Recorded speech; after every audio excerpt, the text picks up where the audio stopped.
समय आ गया है दुनिया को बताने का कि सनातन क्या है।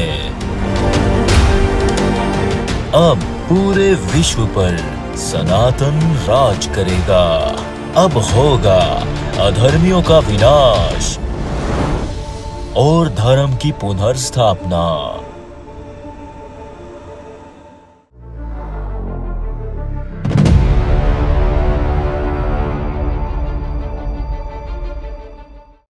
आज हम चर्चा करने जा रहे हैं गौमूत्र पर।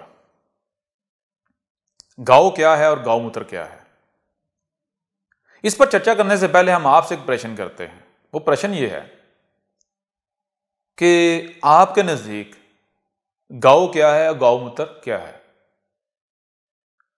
तो आपके पास इस प्रश्न का क्या उत्तर होगा? क्या आपको बताने की जरूरत है? बहुत आसान है। आपके नजदीक गौ वही है जिसको सारी दुनिया गौ कह रही है, और आपके नजदीक गौमूत्र क्या है? वही है जिसको सारी दुनिया गौमूत्र कह रही है। यदि किसी भी बाबा से, किसी भी साधु से, किसी भी संत से, किसी भी पंडित से यह प्रश्न किया जाए कि पंडित जी, बाबा जी, साधु जी, संत जी, कि गौ क्या है और गौमूत्र क्या है, तो क्या बताएगा?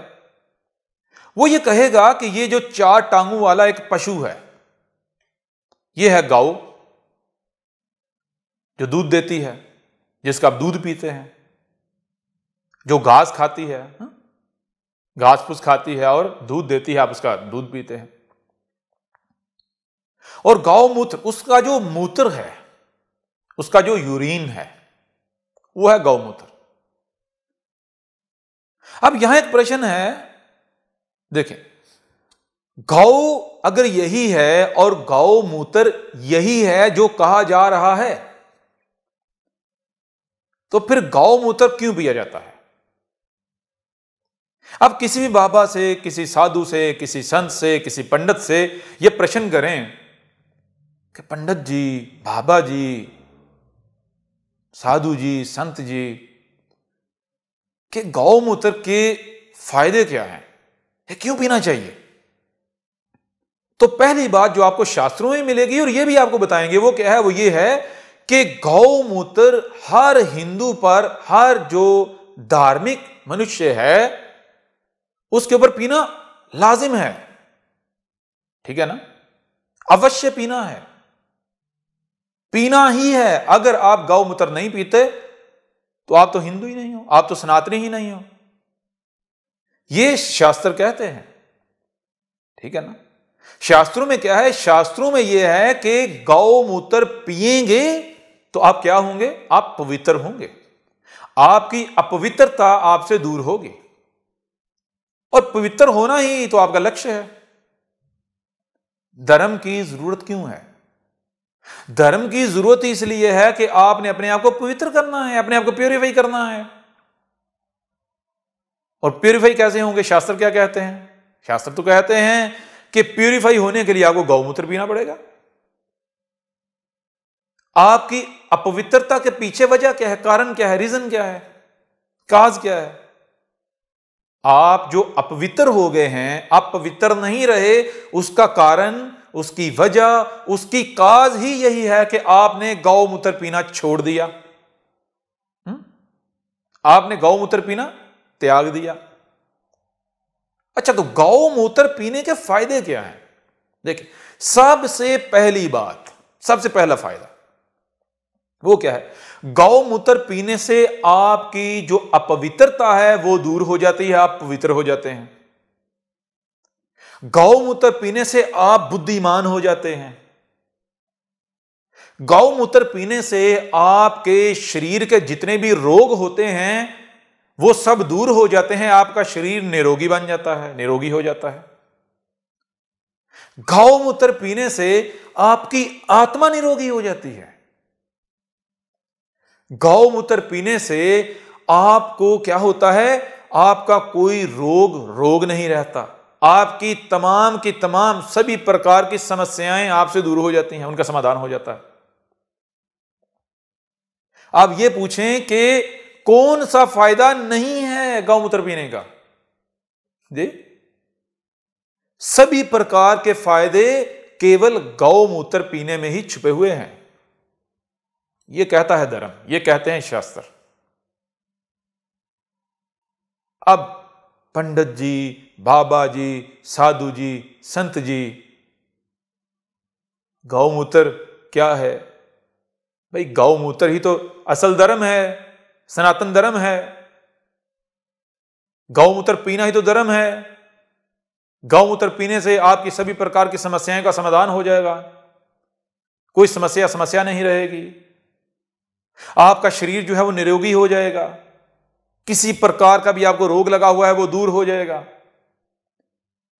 आपका शरीर क्या, आपकी आत्मा जो है वो भी पवित्र हो जाएगी। फिर गौमूत्र पीने से मुक्ति मिल जाएगी। गौमूत्र पीने से मुक्ति मिल जाएगी। मुक्ति का राज किसमें है? गौमूत्र में है। अब यहां प्रश्न यह बनता है, जब गौमूत्र पीने से आप अनेकों प्रकार के जो रोग हैं उनसे निरोगी हो जाते हो, उनसे पवित्र हो जाते हो, पाक हो जाते हो, आपका शरीर पवित्र हो जाता है, आपकी आत्मा पवित्र हो जाती है, आपकी सभी प्रकार की समस्याओं का समाधान हो जाता है, तो फिर आज हमें यह बताएं कि इस विश्व में, इस दुनिया में कौन सा व्यक्ति है कि जिस व्यक्ति की समस्याओं का समाधान हुआ, जिसका शरीर निरोगी हुआ, जिसको मुक्ति मिली? क्या करने से? गौमूत्र पीने से। कौन सा गौमूत्र पीने से? वो गौमूत्र पीने से जिसको आज तक गौमूत्र समझा जाता रहा। जी,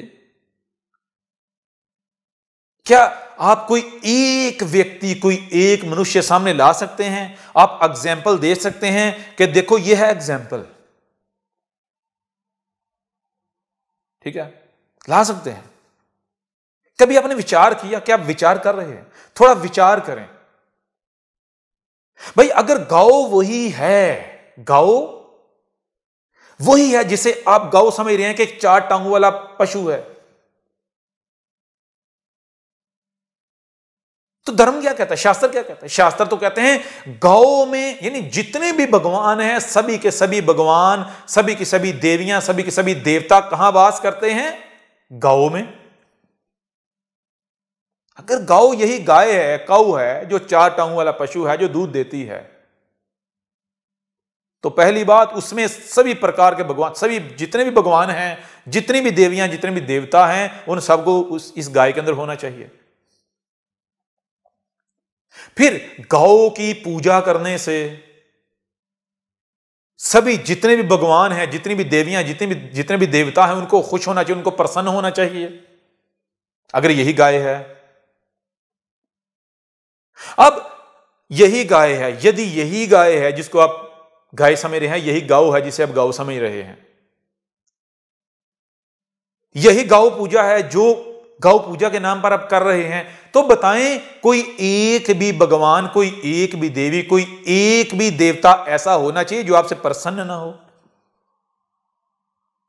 यदि जब सभी के सभी प्रसन्न हों तो फिर आपको कोई रोग लगना चाहिए, आपको किसी भी प्रकार के किसी रोग का, किसी समस्या का, किसी मुश्किल का सामना करना चाहिए।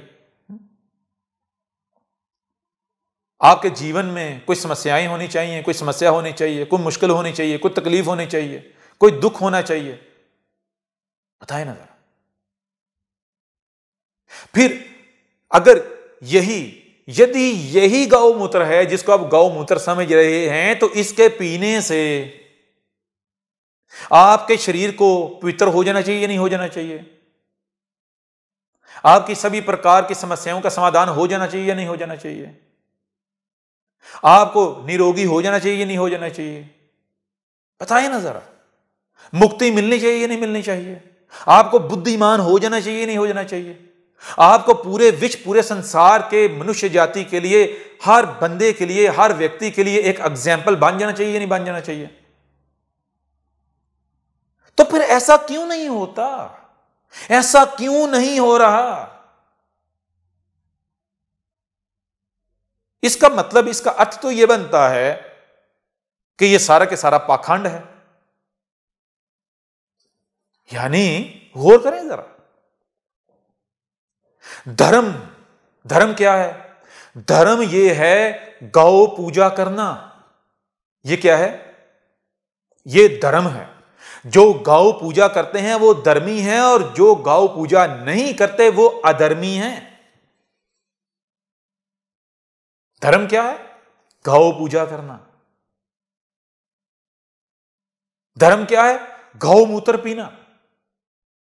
जो धर्मी हैं उनको सफलता प्राप्त होगी हर कार्य में, हर कर्म में। उनको कोई रोग नहीं लगेगा, उनको किसी समस्या का सामना नहीं करना पड़ेगा। उनके जीवन दूसरों के लिए एग्जाम्पल्स होंगे। दूसरे उनके जीवन को देख के अश अश करेंगे। वो चाहेंगे कि काश हमारा भी जीवन ऐसा हो जाए, हमारा भी शरीर ऐसा हो, हमारे भी बच्चे ऐसे हो, हमारी संतान ऐसी हो, जी हम भी ऐसे बोलें, हमारी भी ऐसी बुद्धि हो। धर्म ये कह रहा है।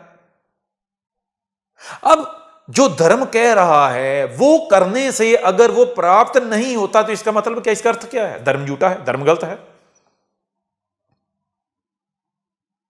अब दो ही बातें बचती हैं। पहली बात कि धर्म गलत है। दूसरी बात, अगर धर्म गलत नहीं है, धर्म सही है, तो फिर जो धर्म कह रहा है उसको समझा ही नहीं गया। यानी धर्म के नाम पर जो कर रहे हैं वो सही नहीं है, वो ठीक नहीं है। आपने उसे समझा ही नहीं जो धर्म कह रहा है। विचार कर रहे हैं? अब देखें, जरा गौर करें, जरा विचार करें। बाबा, साधु, संत क्या कहते हैं? पंडित क्या कहते हैं? हम तो क्या कर रहे हैं? धर्म की रक्षा कर रहे हैं। हम तो धर्म के रक्षक हैं, धर्म की रक्षा कर रहे हैं। ओ भाई, अगर आप धर्म की रक्षा कर रहे हो तो आप ये बताओ कि धर्म को किस दुश्मन की जरूरत है? जिस प्रकार की आप धर्म की रक्षा कर रहे हो, धर्म को किसी दुश्मन की जरूरत है? बताएं जरा। धर्म को किसी एनिमी की जरूरत है? धर्म के साथ दुश्मनी क्या है? धर्म के साथ दुश्मनी यह है कि जो लोग हैं, जो मनुष्य जाति है, वो धर्म की तरफ ना आए, धर्म से दूर हो जाए। वो धर्म की तरफ ना आए, वो धर्म से दूर हो जाए, वो धर्म के ऊपर उंगली उठाए और धर्म गलत साबित हो। यदि आप लोगों को, दुनिया को, विश्व को यह बताएंगे कि धर्म क्या है, धर्म गौ माता क्या है, यानी गौ क्या है? ये 4 टांगों वाला एक पशु है। और गौ क्या है? माता है। गौ क्या है? माता है। तो कौन है गौ माता? ये जो 4 टांगों वाला पशु है। गौ माता की पूजा करने से सभी भगवान, सभी देवता, सभी देवियां प्रसन्न होते हैं। वो कहां बसते हैं? गौ में बसते हैं। तो गौ क्या है? ये पशु है 4 टांगों वाला, दूध देने वाला। तो सभी देवियां, सभी देवता कहां बसते हैं? गौ में बसते हैं। गौ पूजा करने से वो सभी प्रसन्न होते हैं। जब वो सभी प्रसन्न होते हैं तो आपके जीवन में कोई समस्या नहीं रहती, कोई कठिनता नहीं रहती, आपको कोई रोग नहीं लगता। अगर आप रोगी होंगे भी तो निरोगी हो जाएंगे। आपको, आपके जीवन में सिर्फ और सिर्फ क्या होगी? केवल सफलता ही सफलता होगी। अब आप दुनिया को ये बता रहे हैं, विश्व को ये बता रहे हैं, क्या है? ये गौ है, ये गौ माता है, इस गौ की पूजा ऐसे करनी है, ये गौ मूत्र है, इसके पीने से ये होगा। अब वो सारा कुछ करने से वो नहीं होता जो धर्म कह रहा है, वो प्राप्त नहीं होता। तो अब आप बताएं, कौन है जो धर्म के करीब आएगा? और जो धर्म के करीब हैं, जो धर्म को मान रहे हैं, जब वो करने से उनको वो प्राप्त नहीं होगा जिसकी प्राप्ति के लिए वो कर रहे हैं। गौ पूजा करने से उनकी समस्याओं का समाधान नहीं होगा, उनके शरीर निरोगी नहीं होंगे, उनको सफलताएं नहीं मिलेंगी, सफलता नहीं मिलेगी। वो रो रहे होंगे, वो कराह रहे होंगे, उनके आंसू निकल रहे होंगे, वो पीड़ा में होंगे, वो सुखों की बजाय दुखों में होंगे। तो धर्म पर उंगली उठेगी या नहीं? धर्म पर प्रश्न उठेगा या नहीं? सवाल उठेगा या नहीं? गौ मूत्र पीने से रोग दूर होते हैं, तो जिसको आप गौमूत्र कह रहे हैं वो पीने से वो प्राप्त होता है, जिस्म शरीर निरोगी हो जाते हैं। अगर नहीं होते तो आप ये बताएं कि ये सारा कुछ देखकर दुनिया का कौन सा मनुष्य है, कौन सा बुद्धिमान मनुष्य है जो धर्म की तरफ आएगा? या फिर अगर किसी में, यदि किसी में थोड़ी सी भी, अखरोट जितनी भी बुद्धि होगी ना, अखरोट के दाने जितनी भी, तो वो क्या करेगा? वो कहेगा ये पाखंड है, धर्म क्या है? पाखंड है, और वो धर्म से दूर हो जाएगा। और आज आप ये बताएं, जरा विचार करें, दुनिया, लोग धर्म के करीब आ रहे हैं, धर्म से दूर हो रहे हैं? धर्म को अपना रहे हैं या धर्म को छोड़ रहे हैं, त्याग रहे हैं? तो जब आप गूगल करेंगे, जब आप दुनिया में देखेंगे, तो क्या होता है?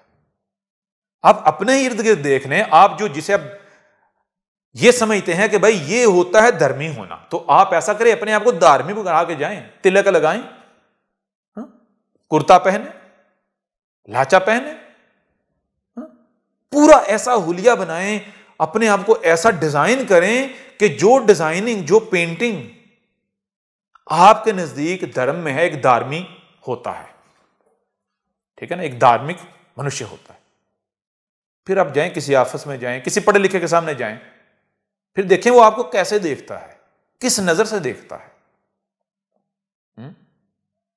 विचार करें ही नहीं कर रहे, वो आपको मूर्ख समझेगा। क्यों मूर्ख समझेगा? भाई एक 4 टांगों वाले पशु की पूजा कर रहा है, 4 टांगों वाला जो पशु है उसको माता कह रहा है, कह रहा है उसमें सारे देवी देवता जो हैं वो बसते हैं। कौन से? वो देवी देवता जो आपको सेहत देते हैं, जो आपको रोग नहीं लगने देते, जो आपको समस्याओं से बचाते हैं, जो आपको सफलता देते हैं, जो आपकी मदद करते हैं। और इसकी हालत देखो। तो कभी विचार किया? जो लोग ये कह रहे हैं ये जो 4 टांगों वाला पशु है ये गौ है, ये गौ माता है, इसकी पूजा करनी है, इसका जो मूत्र है वो पीना है, वो पीना ही धर्म है। गौ मूत्र पीने से क्या होगा?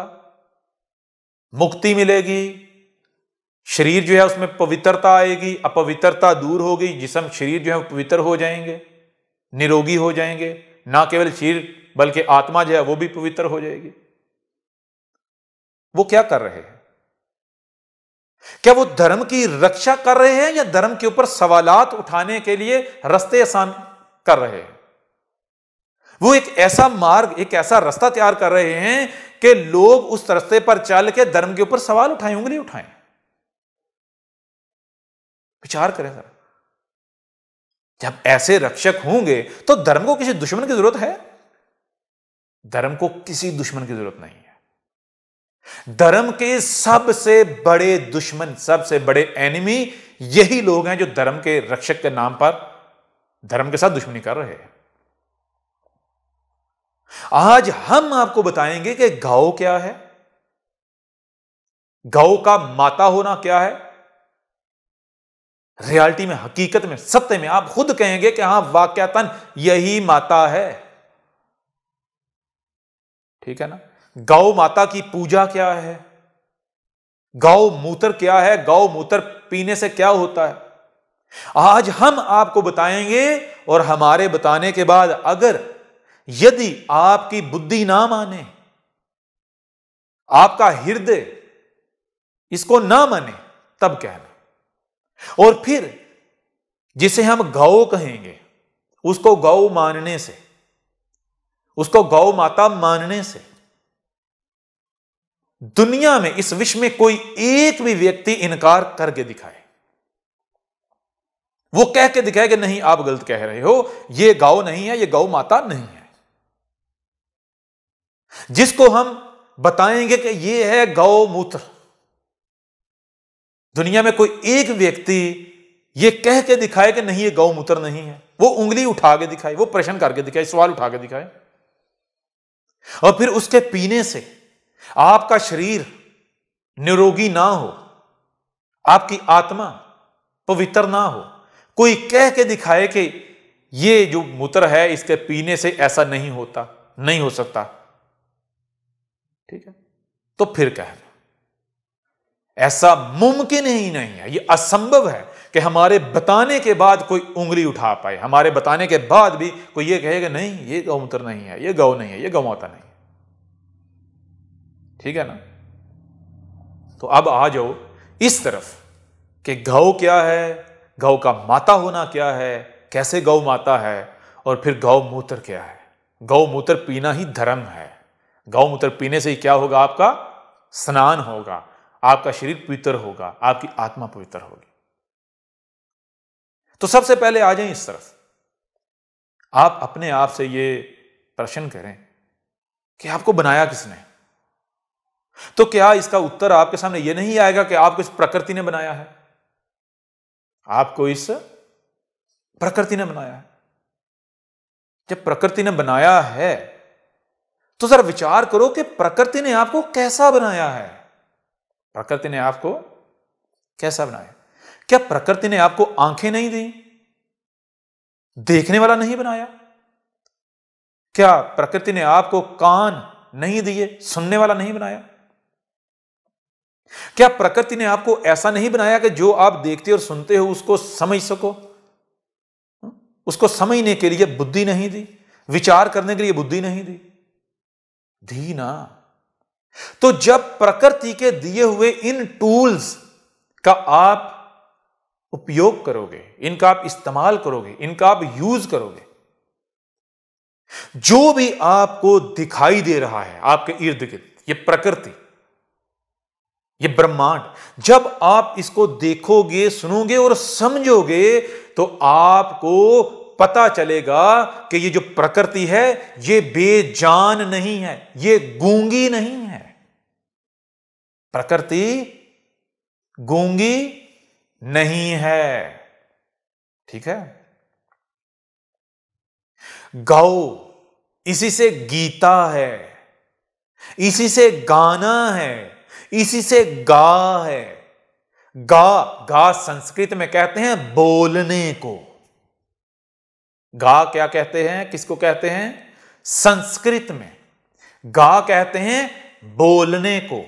गौ कहते हैं बोल रहा है या बोल रही है, गा रहा है, गा। ठीक है ना। इसी से गाना, इसी से गीता। बात समझ आ रही? विचार कर रहे या नहीं कर रहे? तो ये जो प्रकृति है, जिसे आप मदर नेचर कहते हैं, जिसे आप दुनिया कहते हैं, जिसे जमीनों आसमान कहते हैं, जिसे आप ये कायनात कहते हैं, जिसे आप ब्रह्मांड कहते हैं, आपको लगता है कि ये पर्वत हैं, पहाड़ हैं, ये समंदर हैं, ये दरिया हैं, ये नदियां, ये नाले, ये घास फूस, ये दरख्त, वृक्ष, ये सब बेजान हैं, ये सब गूंगे हैं, ये सब बेजान है, ये सब गूंगे हैं। तो क्या सत्य यही है? सत्य ये नहीं है। सत्य ये है कि सब के सब गा रहे हैं, बोल रहे हैं। कोई जर्रा इस ब्रह्मांड में, कोई एक एटम, कोई यानी परमाणु, कोई एक परमाणु भी ऐसा नहीं है कि जो गूंगा है, जो बोल नहीं रहा, जो गा नहीं रहा। जानते हैं समस्या कहां है, मसला क्या है, कहां है? समस्या यहां है, मसला यहां है कि आप ये समझते हो कि बोलने का मतलब, बोलने का, गाने का अर्थ ये है। क्या है गाने का, बोलने का अर्थ? कि जो आप जिस तरह बोल रहे हैं, जिस तरह आप बोल रहे हैं, कोई इस तरह बोलेगा तो ये बोलना है, कोई इस तरह बोलेगा तो ये बोलना है, इसके अलावा कुछ और बोलना नहीं है। यहां है समस्या, असल समस्या ये है। ठीक है ना। क्या जो आप भोजन करते हैं वो एक प्रकार का है? जो आप देखते हैं कोई एक ही प्रकार की शायद देखते हैं? जो गिनती है क्या बार बार आपके सामने एक ही आता है, या फिर एक के बाद दो, दो के बाद तीन, तीन के बाद चार, चार के बाद पांच, यानी डिफरेंट हालतें आती हैं। एक, दो, तीन, चार, पांच, छह, सात, आठ, नौ, 10, हालतें बदलती चली जाती है। सब कुछ अनेकों प्रकार का है। तो जब सब कुछ अनेकों प्रकार का है तो ऐसे बोलना, जिस संस्कृत में कहते हैं गाना, बोलना, गाना। गाना क्या है? यह भी अनेकों प्रकार का है। बोलना क्या है? अनेकों प्रकार का है। ठीक है? तो इस ब्रह्मांड में कुछ भी ऐसा नहीं है जो गूंगा है, जो बोल नहीं रहा, जो गा नहीं रहा। ठीक हो गया? अब थोड़ा बढ़े आगे। आप ऐसा करें, आप अपने आप को सामने रखें। हम आपसे ये प्रश्न करते हैं, क्या आप किसी को भी ये इजाजत देंगे, ये अधिकार देंगे कि कोई भी आए और आपके जिस्म को छेड़ना शुरू कर दे, चीरना शुरू कर दे, फाड़ना शुरू कर दे, इसे तकलीफ देना शुरू कर दे, आपकी मर्जी, आपकी चाहत के खिलाफ कुछ करना शुरू कर दे, इसके अगेंस्ट कुछ करना शुरू कर दे? कोई आए और आकर कहे कि ये जो टांग है यहां ठीक नहीं, इसको काटूंगा और सर पे लगाऊंगा, यहां होनी चाहिए। ये कान यहां ठीक नहीं लग रहा, इसको यहां होना चाहिए। यानी जो आपका शरीर है जैसा है वैसा नहीं होना चाहिए। इसमें यहां यहां यहां यहां क्या होनी चाहिए? तब्दीली होनी चाहिए, बदलाव होना चाहिए। क्या आप किसी को यह अधिकार देंगे? बताएं जरा। देंगे? या आप ये बताएं, आपके शरीर में कौन सा अंग है कि जिसको काटने से तोड़ने से, फाड़ने से आपको पीड़ा नहीं होती? तो आपको पता चलेगा उसको काटने से पीड़ा नहीं होती जो आपके शरीर से, आपके अंग से अलग हो जाता है। बाल काटते हैं, पीड़ा नहीं होती। नाखून काटते हैं, पीड़ा नहीं होती। लेकिन इनकी जगह यदि आप अपने शरीर के किसी भी हिस्से को काटें तो पीड़ा होती या नहीं होती? होती ना। तो जैसे आपको पीड़ा होती है, ऐसे ही ये जिसे आप क्या कहते हैं? प्रकृति कहते हैं, ब्रह्मांड कहते हैं, विश्व कहते हैं, दुनिया कहते हैं, कायनात कहते हैं, इसे भी पीड़ा होती है। जैसे आप चीख उठते हैं, कोई आपको पीड़ा दे, तो ये ब्रह्मांड, प्रकृति भी चीख उठती है जब इसको कोई पीड़ा देता है। विचार कर रहे हैं या नहीं कर रहे? आपके शरीर के किसी छोटे से छोटे अंग को भी अगर छेड़ा जाएगा, काटा जाएगा, तो आपको पीड़ा होगी। आप बर्दाश्त नहीं करेंगे, आप टॉलरेट नहीं करेंगे। ऐसे ही प्रकृति को अगर तकलीफ दी जाती है, प्रकृति को यदि पीड़ा दी जाती है, उसे चीरा जाता है, फाड़ा जाता है, उसको बदलने की कोशिश की जाती है, उसे बदला जाता है, तो प्रकृति को भी क्या होता है? पीड़ा होती है। तो आपको प्रकृति ने कैसा बनाया है? आपको बनाया है देखने वाला, सुनने वाला, महसूस करने वाला और समझने वाला। तो जब आप ये पहाड़ों को, ये दरियाओं को, समुद्रों को, प्रकृति को, जब आप प्रकृति को देखेंगे, सुनेंगे, इसको आप महसूस करेंगे, इसे आप समझेंगे, तो फिर आपको पता चलेगा कि ये प्रकृति गूंगी नहीं है, ये गा रही है, ये बोल रही है। ये क्या कर रही है? ये गूंगी नहीं है, ये बोल रही है, बोलने वाली है। इसे संस्कृत में कहते हैं गाओ। ये गाओ है। प्रकृति क्या है? प्रकृति गाओ है। और फिर तुम ये बताओ कि जो तुम्हें जन्म देता है, जन्म देने वाला कौन होता है? जन्म देने वाली मां होती या नहीं होती? पिता होता या नहीं होता? ठीक है ना? जन्म देने वाला कौन होता है? जन्म देने वाला कौन होता है? जो जन्म देने वाली है उसे मां कहते हो या नहीं? तो जिसने तुम्हें जन्म दिया उसे मां कहते हो, उस मां को किसने जन्म दिया? हा? उसकी मां ने। उसको किसने जन्म दिया? उसकी मां ने। तो इस तरह करते करते जरा विचार करो कि तुम सबको किसने जन्म दिया है, तुम कहां से आए हो, तुम सबकी मां कौन है।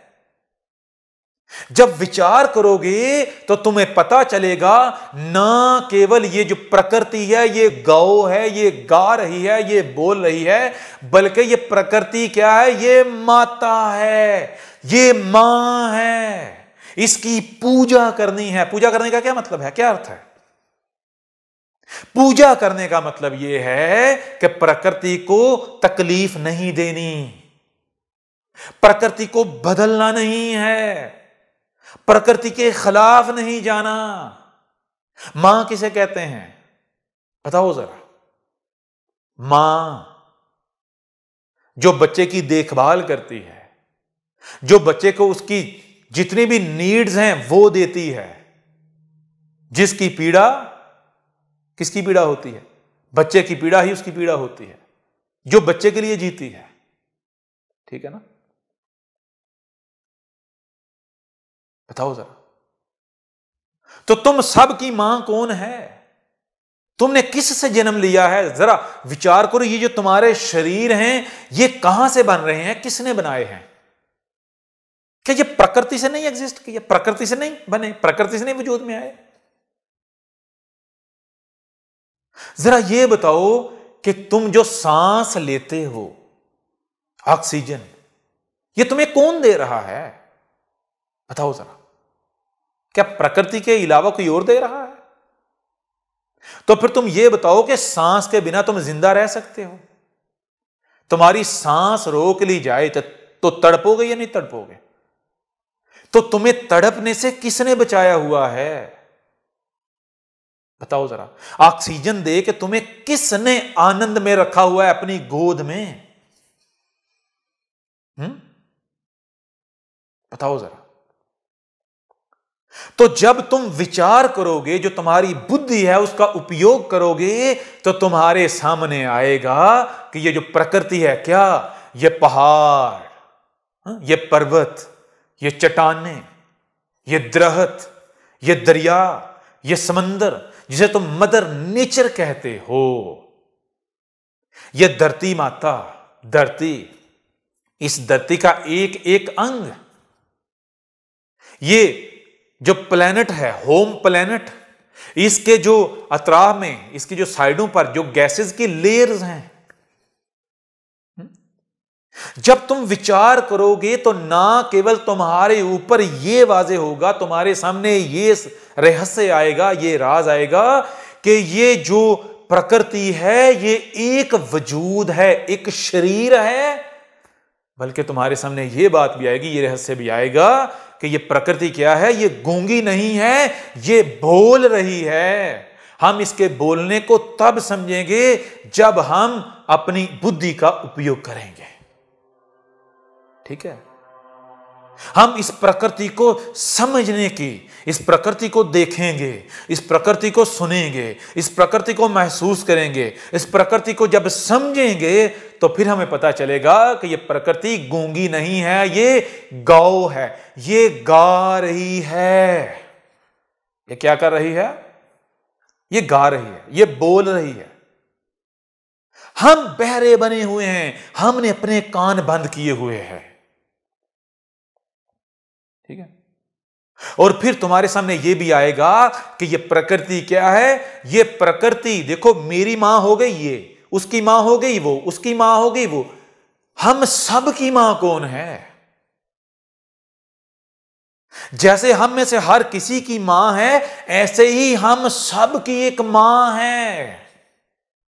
हम सब की एक मां है।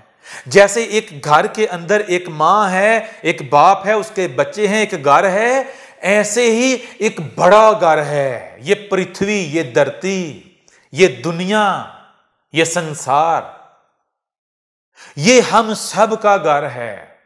और हम सब जितने भी जीव जंतु हैं, हम क्या हैं, जैसे एक घर में हम बहन भाई होते हैं, कुछ बहन भाई छोटे होते हैं, कुछ बड़े होते हैं, कुछ समझदार होते हैं, कुछ नासमझ होते हैं। ऐसे ही ये जो दुनिया है, ये जो संसार है, ये एक घर है और इसमें जितने भी जीव जंतु हैं, जितने भी जीव जंतु, सब के सब क्या हैं, हम सब के सब बहन भाई हैं।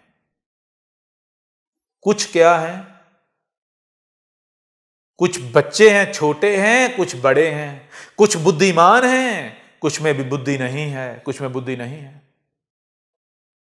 तो जरा ये बताओ, घर के अंदर जो छोटे होते हैं, जो बुद्धिमान नहीं होते, उनको काटा जाता है, उनको तकलीफ दी जाती है, उनको खाया जाता है, उनको पीड़ित किया जाता है, उनको पीड़ा दी जाती है।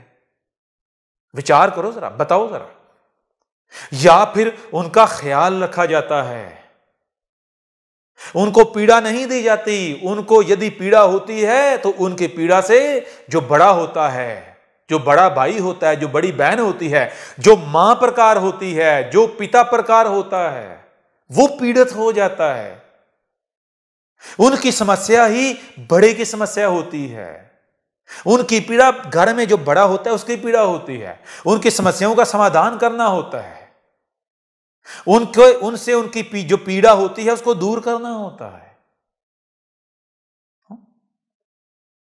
तो जब तुम इस बुद्धि का उपयोग करोगे, जब तुम विचार करोगे, जब तुम जो प्रकृति है, ये जो दुनिया है, पर्वत, पहाड़, जो ग्लेशियर्स हैं, जो झरने हैं, जो नदियां हैं, जो मिट्टी है, जो धरती है, जो वृक्ष हैं, जो खेत हैं, जो कलियां हैं, जो जीव हैं, जो जंतु हैं, जो पशु हैं, जो पक्षी हैं, जब तुम इन सब में विचार करोगे, जब तुम इन सब को देखोगे, जब तुम इन सब को सुनोगे, जब तुम इन सब को महसूस करोगे, जब तुम इन सब को समझोगे, तुम्हें पता चलेगा कि जो प्रकृति है, जैसे जैसे तुम वसी होते चलोगे, बढ़ते चले जाओगे, तुम्हें पता चलेगा ये पूरे का पूरा ब्रह्मांड, ये एक ही तन है, सनातन। ये प्रकृति, ये दुनिया, ये जैसे हमारा एक घर होता है, ऐसे हम सब का घर है। जैसे घर के अंदर माता पिता होते हैं, घर के अंदर कुछ बड़े होते हैं, कुछ छोटे होते हैं, बहन भाई होते हैं, ठीक है ना। जैसे रिश्ते होते हैं, रिश्तेदार होते हैं, ऐसे ही ये जो धरती है, ये जो दुनिया है, ये जो संसार है, इसमें जितने भी जीव जंतु हैं, जितने प्रकार की जातियां हैं, इनमें ये जो मनुष्य जाति है, ये मनुष्य जाति इनमें किस समान है? जैसे तुम्हारे अपने घर में जो माता होती है, जो पिता होता है, ठीक है ना। तो जो मनुष्य जाति है, जो ये इस संसार में जितने भी जीव जंतु हैं, जितनी भी जातियां हैं, जितने पशु पक्षी हैं, इन सब में माता पिता समान हैं, ठीक है। बड़े भाई बड़ी बहन के समान हैं। तो बाकी जो पशु पक्षी हैं, ये छोटे बहन भाइयों के समान हैं, ये अपनी औलाद, अपनी संतान के समान हैं। तो क्या छोटे बहन भाइयों को पीड़ित किया जाता है, उनको पीड़ा दी जाती है, उनको काटा जाता है, उनको मारा जाता है, उनको बिगाड़ा जाता है, उनको तकलीफ दी जाती है, उनके घर तोड़े जाते हैं या उनको घर बना के दिए जाते हैं, उनको काट कर खाया जाता है? बताओ जरा, खुद विचार करो, हमें जवाब दो। तो ये प्रकृति क्या है? ये प्रकृति गूंगी नहीं है, ये गौ है। जरा गौर करो, विचार करो। जब तुम एक जानवर को मारते हो, काटते हो, काटने के लिए जब छुरी लेकर उसके करीब जाती है, वो क्या करता है? क्या वो तुम्हारा इस्तकबाल करता है, स्वागत करता है कि आओ छुरी लो और मेरी गर्दन के ऊपर फेर दो, मुझे काट दो? या फिर वो रेजिस्ट करता है, उसके आंसू निकलते हैं, वो रोता है? बताओ जरा। तो जो वो रेजिस्ट कर रहा होता है, तुम खुद बताओ, जरा खुद बताओ कि वो क्या कह रहा होता है। वो बोल ही तो रहा होता है। अब अगर तुम उसके बोलने को ना सुन रहे हो, ना समझ रहे हो, तो गूंगे तुम हो, बहरे तुम हो, फॉल्ट तुम में है, अंधे तुम हो। वो गूंगे नहीं है, वो अंधे नहीं है, वो बहरे नहीं है, वो तो बोल रहे हैं। हम एक एग्जाम्पल एग्जाम में रखते हैं। वो एग्जाम्पल ये है, जरा विचार करो, तुम्हारे मुंह के ऊपर पट्टी बांध दी जाए, तुम्हारे मुंह के ऊपर पट्टी बांध दी जाए, और फिर एक तलवार लेके, एक बंदूक लेके तुम्हारे ऊपर तान ली जाए और कहा जाए अभी तुम्हें मार दिया जाएगा, तो क्या कहोगे? क्या उस वक्त जबान निकालोगे, जबान से कहोगे? हा? या उस वक्त ऊ आ और एक्शंस करोगे, तड़पोगे? तो वो जो तुम तड़प रहे होगे, वो क्या कह रहे होगे? क्या यही नहीं कह रहे होगे कि मुझे छोड़ दो, मुझे ना मारो, मुझे मेरी जिंदगी प्यारी है, मुझे पीड़ा ना दो, मुझे तकलीफ ना दो? तो जैसे तुम्हारा मुंह बांध दिया जाए, तुम मुंह से ना बोल सको, तुम तड़पते हो। वो तुम्हारा तड़पना क्या होता है? तुम हाथ पांव मारते हो, वो तुम्हारा हाथ पांव मारना क्या होता है? क्या यही नहीं होता कि तुम ये कह रहे होते मुझे ना मार, मुझे ना तकलीफ दे, मुझे ना काट?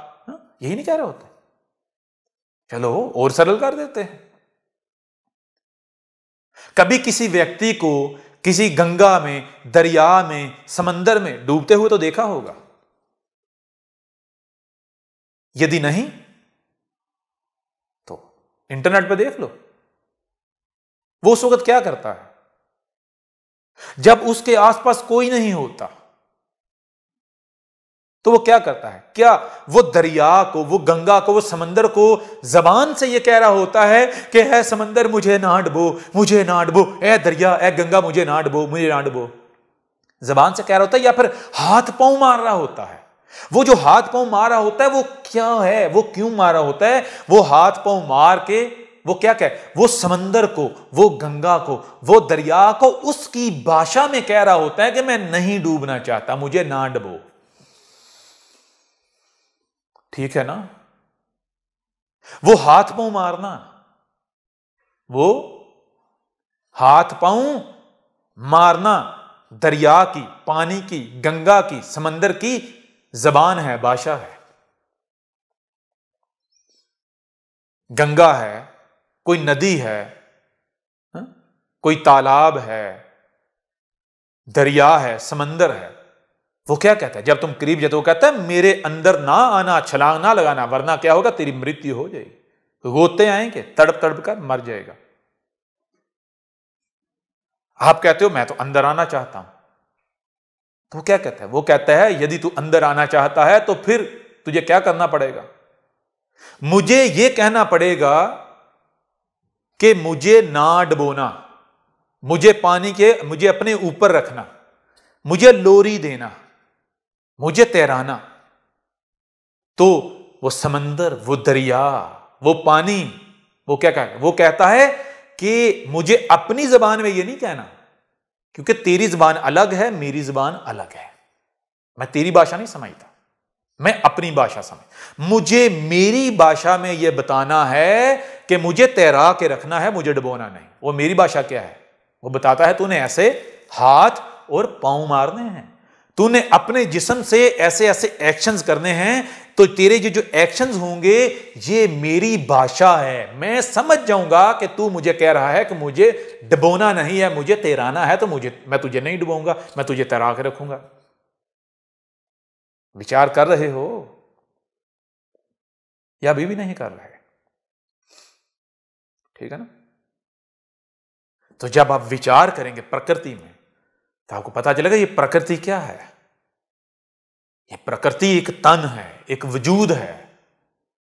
ये जितने भी जीव जंतु हैं, ये जितनी भी क्रिएशंस हैं, जितनी भी क्रिएशंस हैं, ये प्रकृति के अंग हैं। जैसे आपके शरीर के अंदर आपके शरीर के अंग हैं, तो इनमें से किसी को भी अगर तकलीफ दी जाएगी, यदि तकलीफ दी जाएगी तो ये तकलीफ किसकी होगी? प्रकृति की। ये तकलीफ आप प्रकृति को दोगे। ठीक है, ये दुनिया, ये क्या, ये आपका घर है। इस दुनिया में, इस संसार में आप जो मनुष्य जाति हो, ऐसे ही हो जैसे आपके अपने घर में आपके माता पिता होते हैं। इस दुनिया में आपकी ड्यूटी, आपका धर्म, आपका कर्म क्या होना चाहिए और क्या है? आपका धर्म और कर्म यह है, आपने इस दुनिया के, इस विश्व को स्वर्ग बनाना है। आपने क्या करना है? इन पशु पक्षियों को काटना नहीं है, आपने इस धरती माता को फाड़ना नहीं है, आपने प्रकृति ने जो कुछ जैसा बनाया उसमें छेड़छाड़ नहीं करनी, प्रकृति को उसके हाल पर छोड़ना है। ठीक है ना?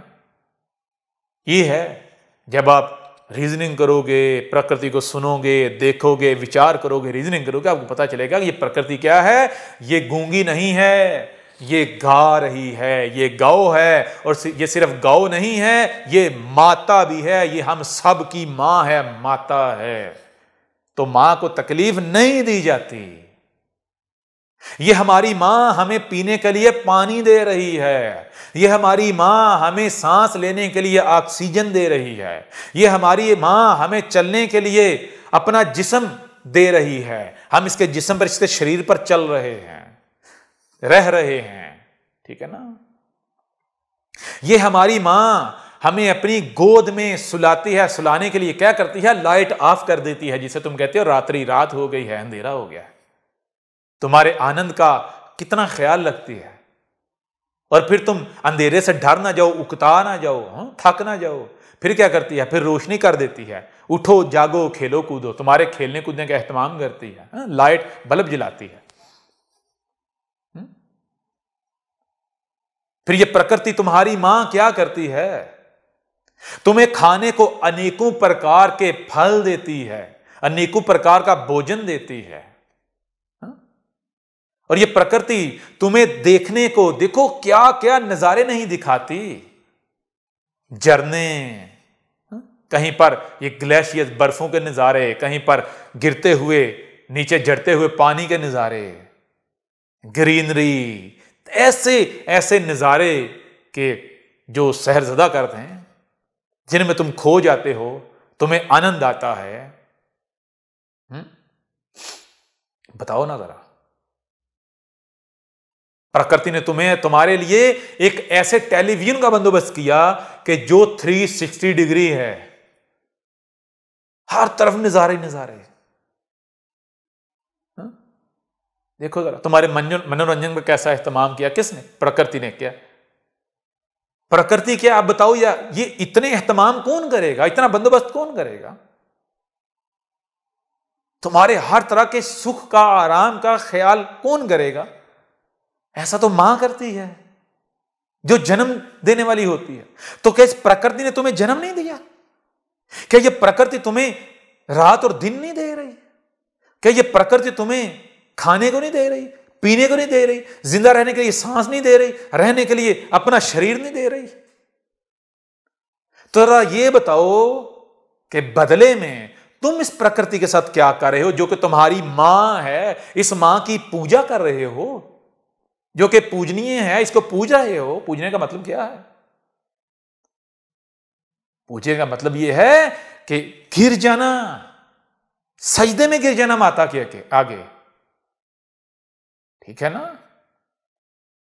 कोई जिद ना करना, मां को तकलीफ ना देना। और तुम क्या कर रहे हो?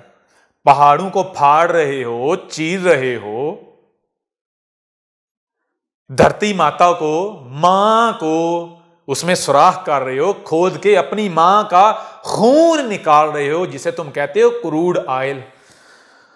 तुम्हारे शरीर से ब्लड सारा खींच लिया जाए, अच्छा लगेगा? तुम क्या कर रहे हो? अपनी मां के साथ गौ माता, उसके साथ क्या कर रहे हो? अब गौ की समझ है? गौ क्या है? ओ गौ, ये चार टांगों वाली, ये जो चार टांगों वाला जो पशु है, ये नहीं है।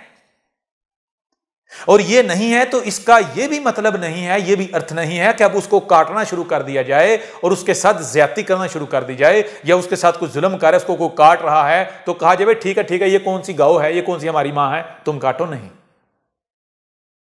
वो भी मां है छोटे लेवल पर, वो भी तुम्हें दूध दे रही है, तुम्हें तुम्हारी नीड दे रही है। कैसे दे रही है? अपने शरीर के अंग अंग से निकाल के।